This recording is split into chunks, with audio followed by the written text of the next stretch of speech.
Testing. Okay. All right. Well, we're going to go ahead and get started. It's good to be back.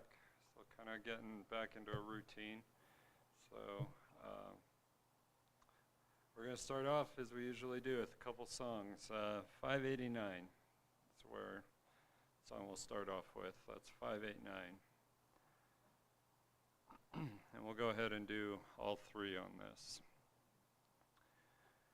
What a fellowship, what a joy divine, leaning on the everlasting arms.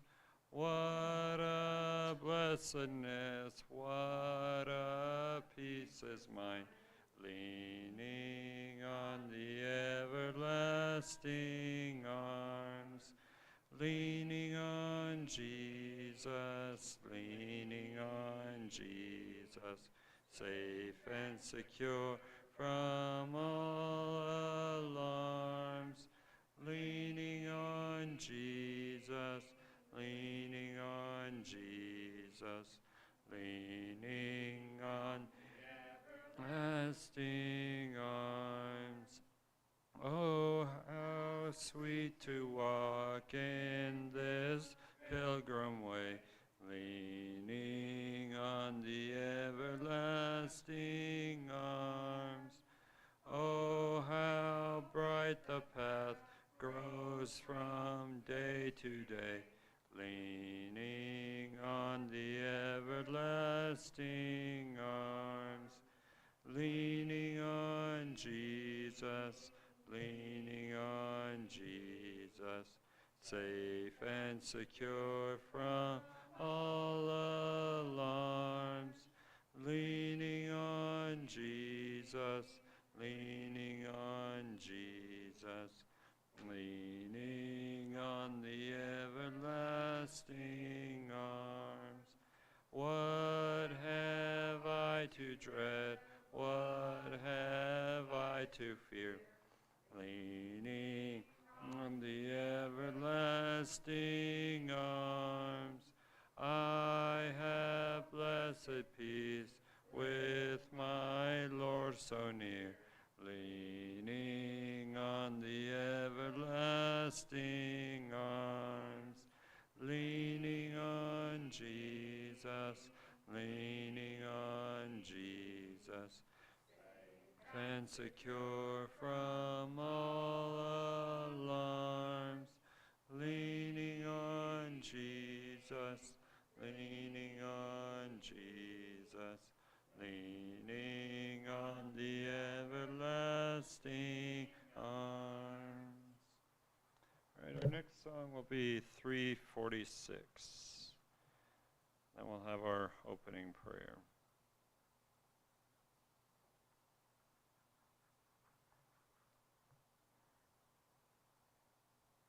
It's 346, He lives.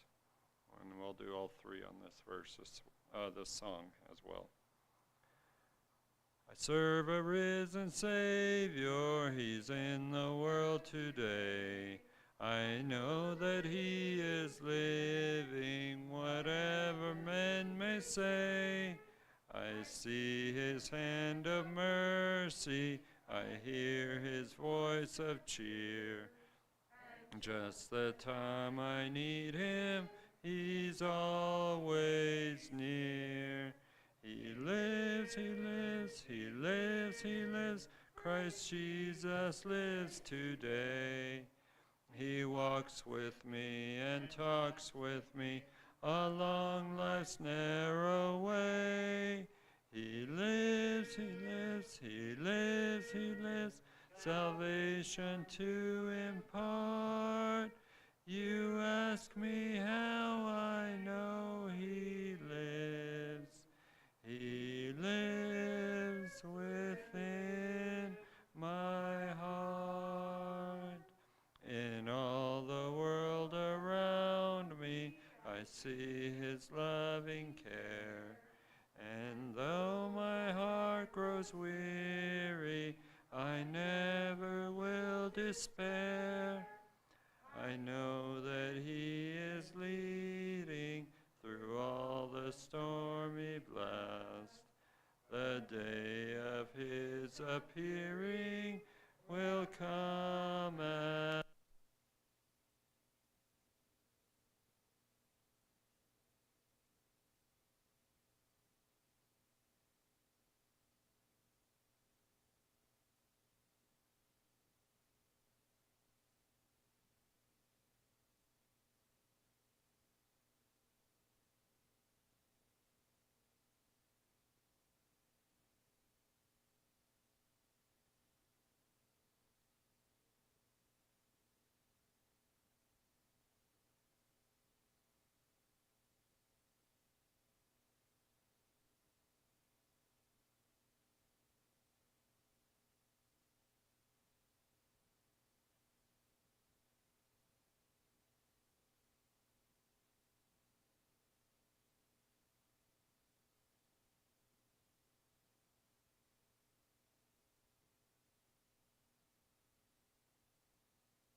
Alrighty. It's good to be back. It was good visiting other congregations, but there's nothing quite like being home with your home congregation. So we're going to dive right back into Mark, where we've been for quite a while now. We're still not done with Mark. Still got a little bit of ground to cover before we conclude our study of this gospel. But let's open up to Mark chapter 15. That's Mark chapter 15.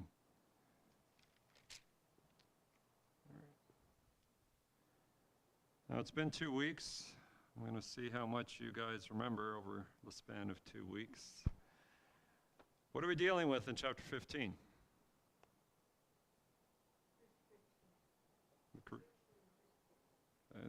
Basically the crucifixion, everything leading up to that. We're almost there.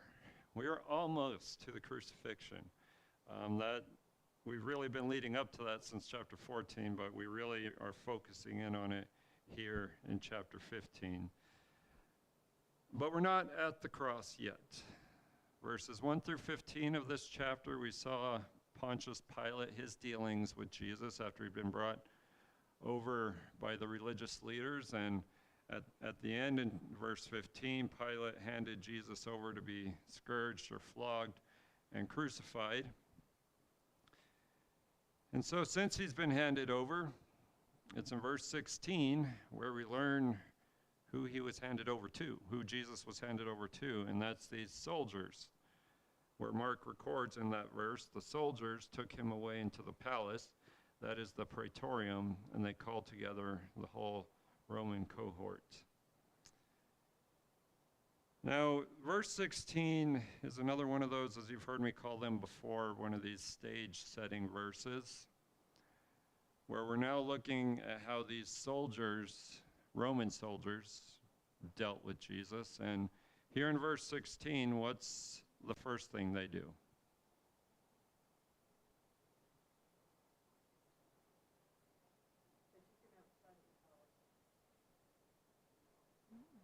Is that how yours reads? They took him.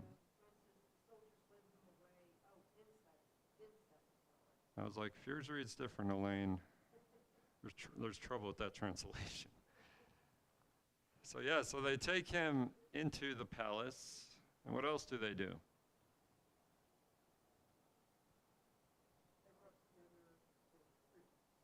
Do you have their troops there? Battalion.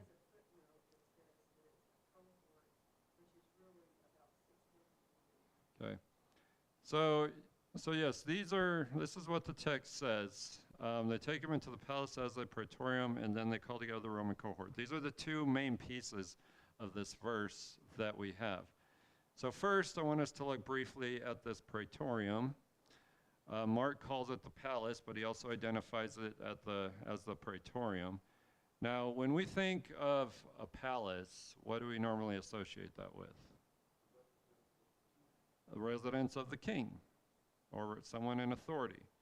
That's true here, but in this particular case, in the historical context, this was actually where Pilate himself lived. In the region of Judea, he was at the top. So this is where he lived. It's also identified as the praetorium. Part of that is because the Greek word here does come from a word that transliterates as praetorium. But it's this place where the soldiers take him to. It's a place where Jesus was questioned a little bit when we look at other Gospels. But then they call together this Roman cohort. Elaine's reads as battalion.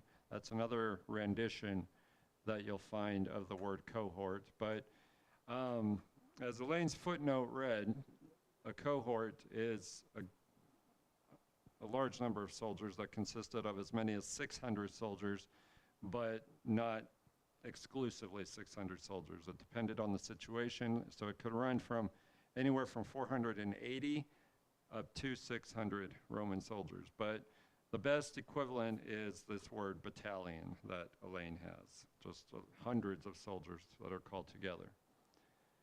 So it's these soldiers that come together after Jesus is handed over to be scourged and crucified. Now going back in Mark, We know that Judas had with him a Roman cohort. He had a lot of soldiers with him when Jesus was arrested in the Garden of Gethsemane, but that's just a side point. Questions or comments on verse 16? All right. So again, verse 16 just kind of sets the stage for what we're going to be looking at today.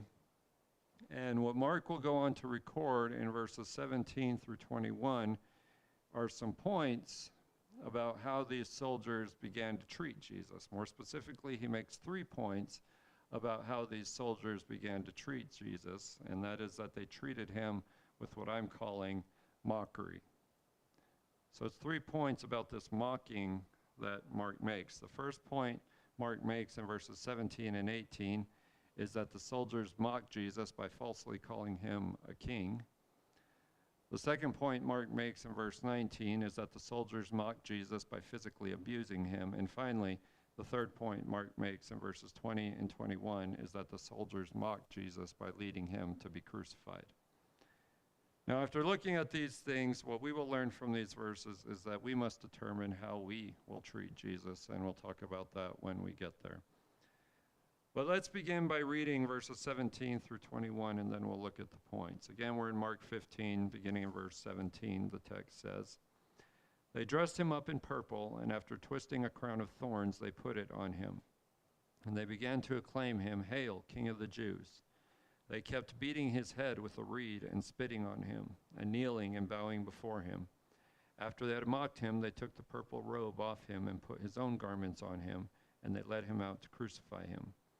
They pressed into service a passerby coming from the country, Simon of Cyrene, the father of Alexander and Rufus, to bear his cross."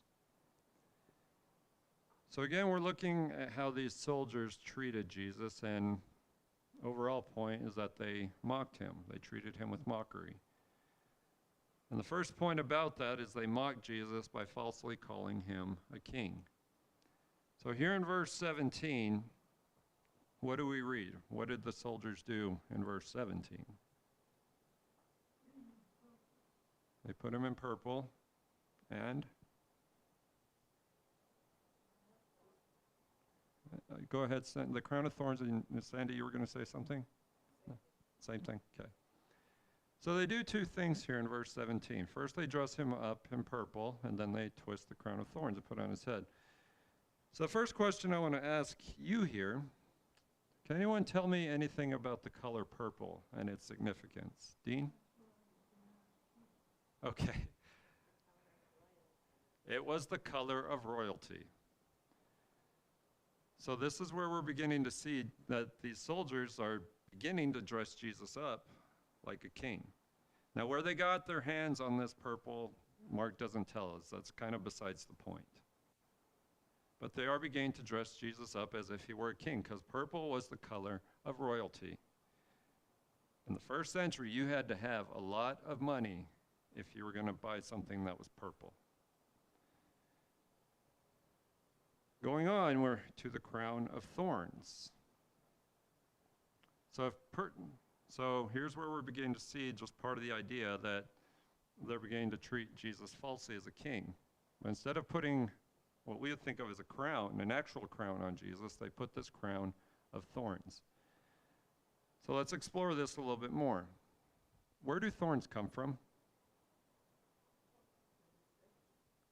Jenny answered it, thorn bushes. And thorn bushes.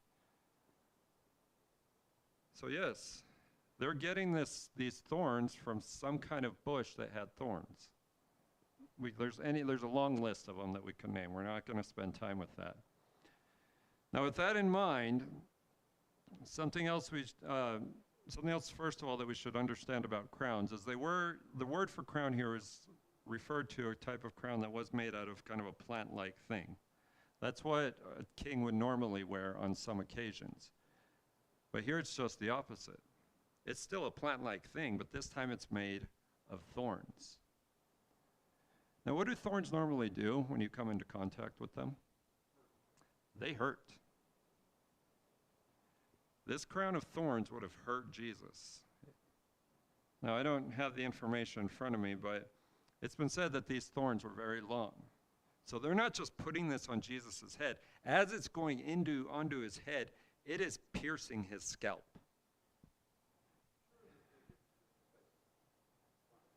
Right.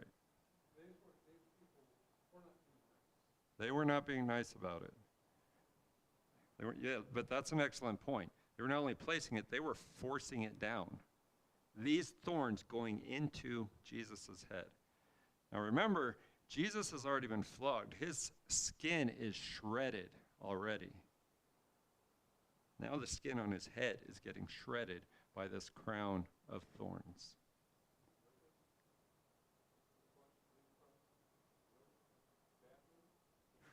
From your head. Now with that in mind, Jesus is probably beginning to bleed even more pretty profusely here because of how many blood vessels you have up on your head. Now Mark doesn't insert all these details, but this is what's going on. They're dressing Jesus up as a king in a very mocking manner. Questions or comments on verse 17? Okay. So verse 18, what do they do next?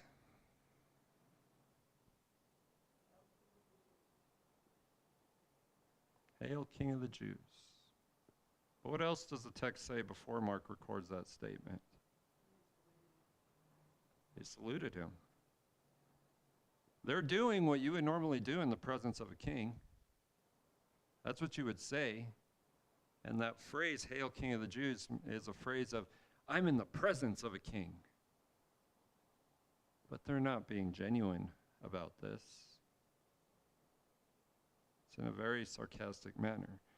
But why refer to Jesus as King of the Jews at this point? What's happened before this point in Pilate's dealings with Jesus? What did Pilate ask Jesus? That's it. Go back in the chapter. Pilate asked him, are you the King of the Jews? The soldiers are all within earshot of this, so this is the phrase they're using. Hail, King of the Jews. And remember, this is probably the cohort that's there. Hundreds of soldiers are probably all participating in all of this. Questions or comments on verse 18?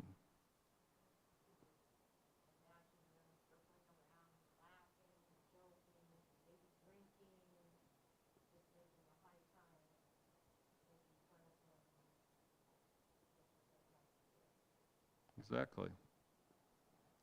So that's what's going on. They're falsely paying respect to Jesus as being King of the Jews.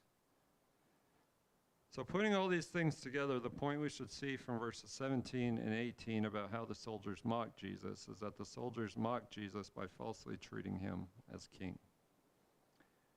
These soldiers were falsely treating Jesus as a king. Now this is seen in the fact that even though these soldiers put purple on Jesus, they made him wear a crown of thorns as a way of further torturing him more than he already had been up to this point. Now these things and more evidence the fact that the statement, Hail, King of the Jews, is one that is said with a tone of sarcasm and mockery. Well, this brings us to point number 2 about how the soldiers mocked Jesus by physically abusing him. So verse 19, we're taking it by itself, and as I like to do with single verses, we're going to break it down. Now, this point is introduced with Mark recording in the first part of this verse, the first of what I'm calling 4 actions that are intended to heap further abuse on Jesus than they already had up to this point. What's the first thing they're doing? With what? A reed. Now, does everyone have what? You have staff there? Okay. New King James has rod, okay. New American Standard has reed and a stick. That's basically what it is what this reed is, or whatever word you have there. It's a stick. Now, sticks, used in the right manner, they can hurt pretty good. Now, Don, down in the South, you've probably heard it called a switch. Am I correct on that? Go out and pick your switch. Yeah, that would be another word for this if down the south. It's a switch. And they're beating Jesus over the head with this. On the head that has the crown of thorns already upon it. They are inflicting more and more pain on Jesus. Now, is Jesus answering back? Is he fighting back? Nope. We haven't heard from Jesus since verses 1 through 5.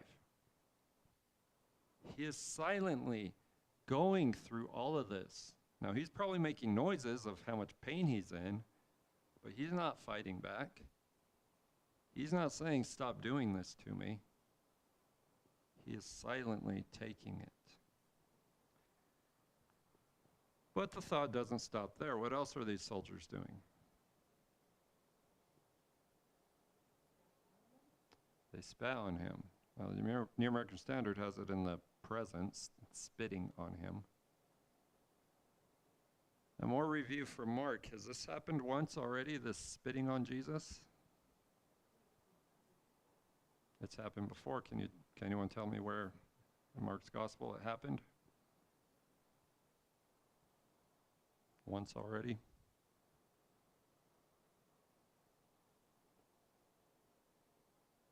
It's not too far back. It's when they first took him. Chapter 14.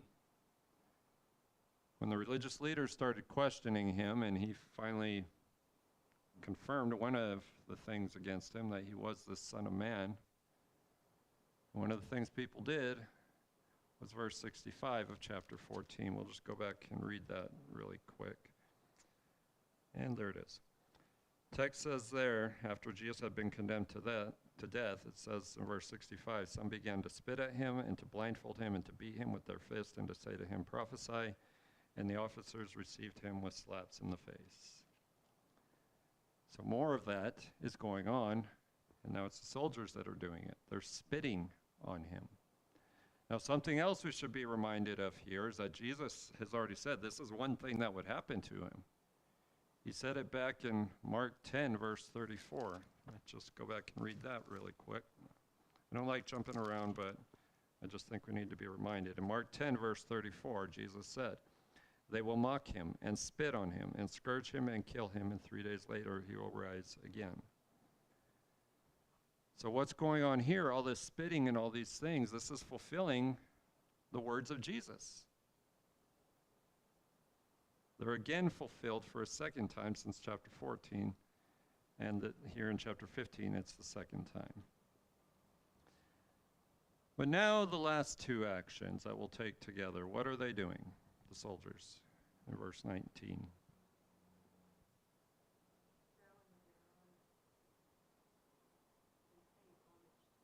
That's how yours reads, bowing down and paying homage?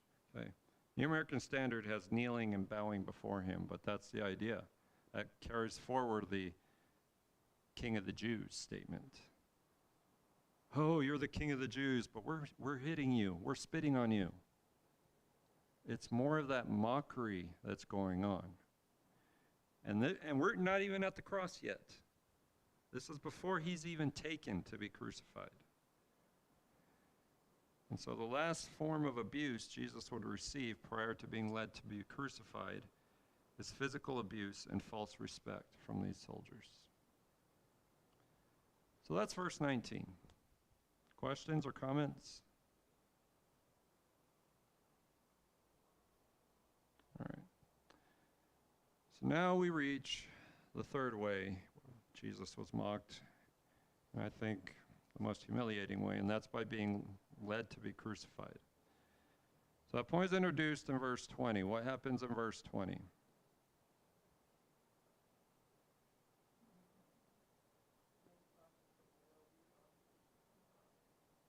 He took off the purple robe and put on his own garments. And what else does the text say? Put him out to crucify him. So, what's the picture verse 20 paints? When they take off the purple robe and put his own garments back on him. They continue to mock him. But part of what they're doing is also stripping him down.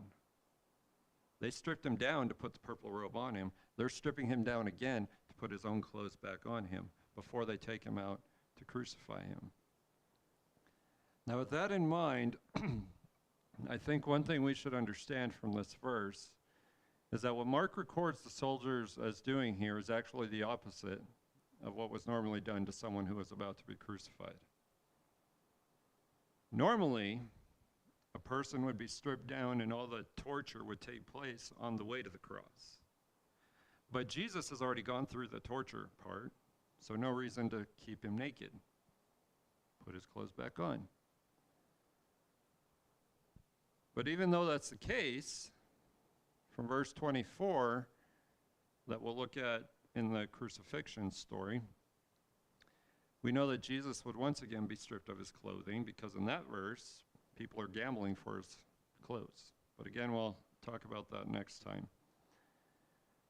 Anything else on verse 20?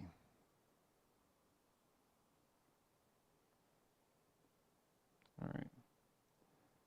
So 21, we're now on the way to the cross, and we're introduced to someone else in this story. We've been dealing with the soldiers, but now we have someone else come into the picture.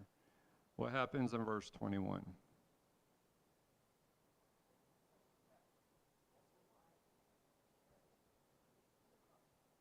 A passerby coming from the country to carry the cross. Who is it? Simon from Cyrene. Now, how does Mark identify him in this verse? The father of Alexander and Rufus. So again, here's the pieces we have of this verse. So it's this person, otherwise a complete stranger that just is witnessing what is going on. The soldiers grab him, and they basically force this individual to carry Jesus' cross, or at least to help him. Now, why would Jesus need that help? He was beaten, you might say, to a pulp at this point. So he'd be struggling to carry the cross.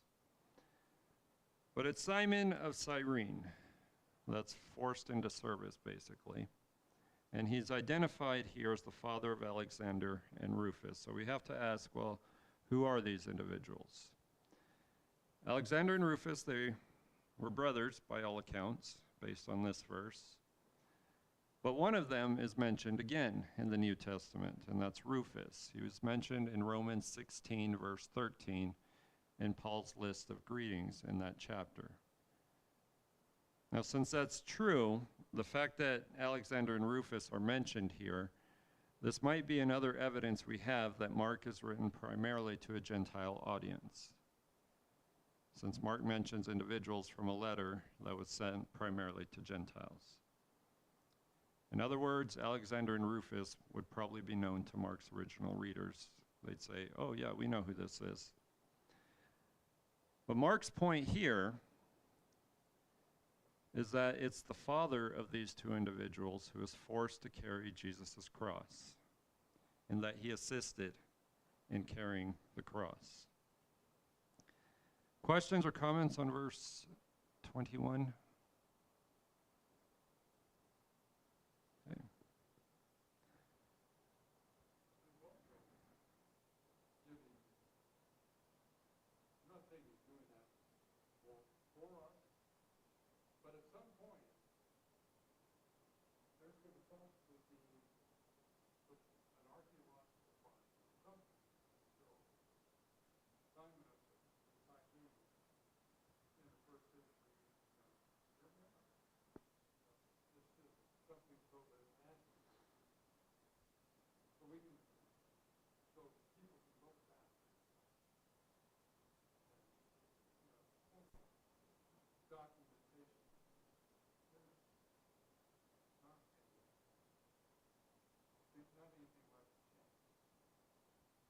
Okay. Yeah, I mean,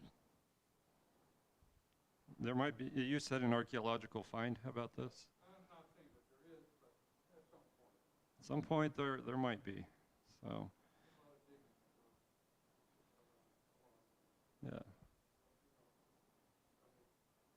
And there's a lot that's been found to support a lot of this.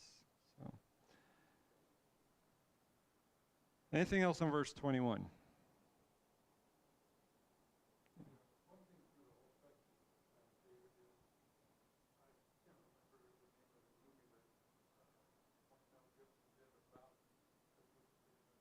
The passion of the Christ, yeah.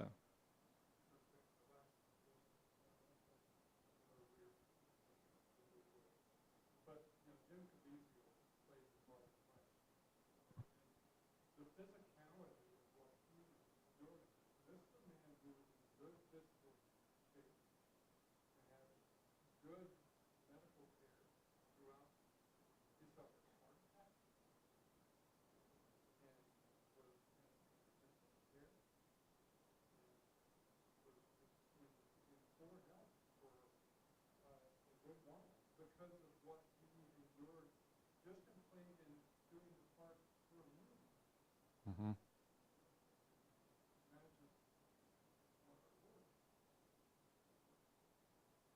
He endured a lot for us. And again, we're not even to the cross yet. That's coming.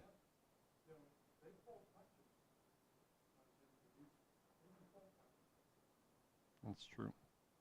So, anything else on 21?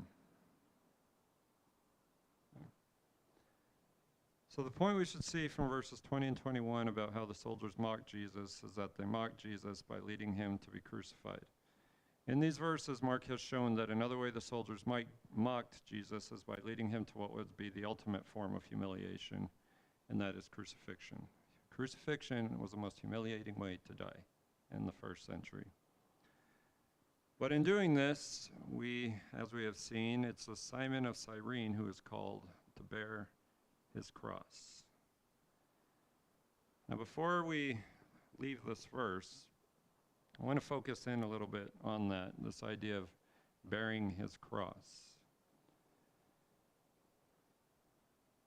That bearing his cross idea, it's a concept we find all throughout the Gospels that Jesus brings out.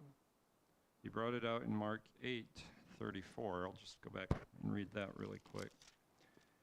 Mark 8:34, text says, "And he summoned the crowd with his disciples and said to them, 'If anyone wishes to come after me, he must deny himself and take up his cross and follow me.'"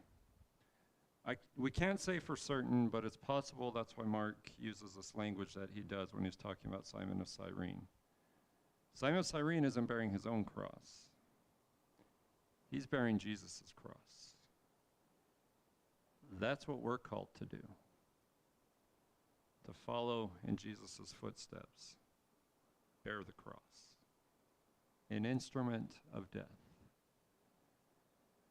Simon of Cyrene, he knew something about Jesus' teachings because of how widely known Jesus was. He might have known this teaching, to bear your cross. And he came to a greater comprehension of that by bearing the cross of Jesus. Anyway, that's just some additional information on this point. But when we put verses 16 through 21 of this chapter together, the point we should be left with is that these soldiers mocked Jesus. They mocked him by falsely treating him as king. They mocked Jesus by physically abusing him. And they mocked Jesus by leading him to be crucified. So again, one application we should take from this, that we should learn, is that we must determine how we are treating Jesus. Now in these verses, we're reading about how Jesus was treated by these soldiers. So this verses should cause us to determine, how are we treating Jesus? Are we treating Jesus in a way that honors him? Or are we treating Jesus in a way that mocks him? Now, with that being the case, what we should also understand from these things is that how we are treating Jesus is determined by how we are living our lives. If we're living our life in a way that is contrary to Jesus, we're mocking him. We're telling him, I don't care. But if we're living our lives in a way that we are following Jesus, then we're honoring him, not putting him back on the cross again. Again, that's just some application from these things that we've studied. Any other questions or comments? All right. Dawn, will you close us? Yeah.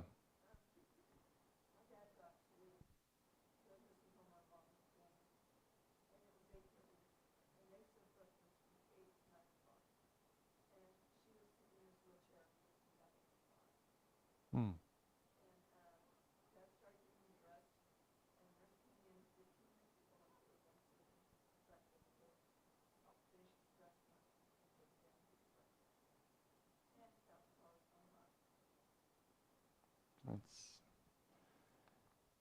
That's horrible, Sandy. Sorry to hear that. But Doc, if you could continue to keep that situation in your prayers.